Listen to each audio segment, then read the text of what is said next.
श्रीराम जय राम जय जय राम, श्रीराम जय राम जय जय राम. आपण ऐकत आहोत गोंदावलेकर महाराजांची प्रवचने. 5 मार्च. भगवंताचे नाम कधी सोडू नये. जगामध्ये सर्वस्व खरे असे अस्तित्व एकच असले पाहिजे. त्यालाच आपण भगवंत असे म्हणतो. भगवंत हा अत्यंत सूक्ष्म असल्यामुळे मनुष्याचा विचार त्याच्यापर्यंत पोहोचू शकत नाही. मानवी विचार हा शब्दमय आहे.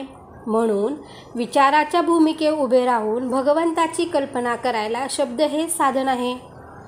याला नाम असे संत म्हणतात.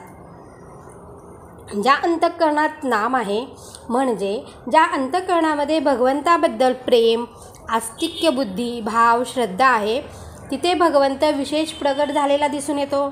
भगवंताबद्दल आस्तिक्य बुद्धी असणे म्हणजे स्वतःबद्दल नास्तिक बुद्धी असणे होय. एका म्यानात ज्याप्रमाणे 2 तलवारी राहू शकत नाहीत त्याप्रमाणे भगवंत आणि अहंपणा हा एका अंतःकरणात राहू शकत नाहीत. संत हे भगवंताशी एकरूप झालेले असतात. भगवंताचे नाम घेणे म्हणजे आपल्या कर्तेपणाचा अभिमान कमी करणे होय. नामाचे प्रेम लागले म्हणजे कर्तेपणाचा अभिमान कमी होतो. कर्तेपणा भगवंताकडे सोडल्यावर आपली स्वतःची इच्छा राहतच नाही. जिथे इच्छा नाही तिथे यशापयशाचे महत्त्व उरत नाही. कधी सुख तर कधी दुःख, कधी यश तर कधी अपयश हा प्रपंचाचा धर्मच आहे.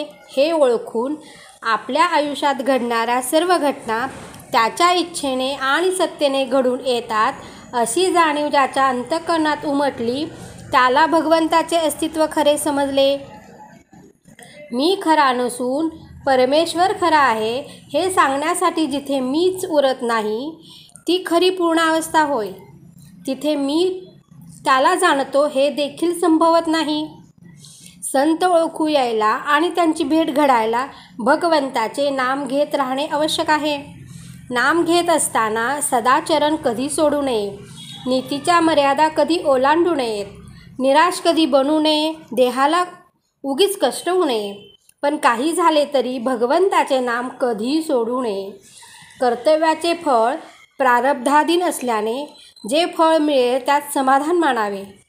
किंबहुना भगवंताच्या सत्तेने सर्व सूत्रे हलतात म्हणून प्रारब्ध देखील त्याच्या नजरेखाली काम करते. नाम घेणे म्हणजे सर्वस्व देणे होय. मोठा अधिकारी आपल्या सहीचा शिक्का करतो. तो ज्याच्या हातामध्ये असतो तो मनुष्य त्या शिक्क्याने साहेबा इतकेच काम करून घेऊ शकतो. हे जसे व्यवहारामध्ये आहे अगदी तसेच भगवंताच्या बाबतीतही आहे. जे काम प्रत्यक्ष भगवंत करतो तेच काम त्याचे नाम करीत असते. भगवंताचे प्रेम एकदा चिकटले की त्याच्या आड दुसरे काही येत नाही. श्रीराम.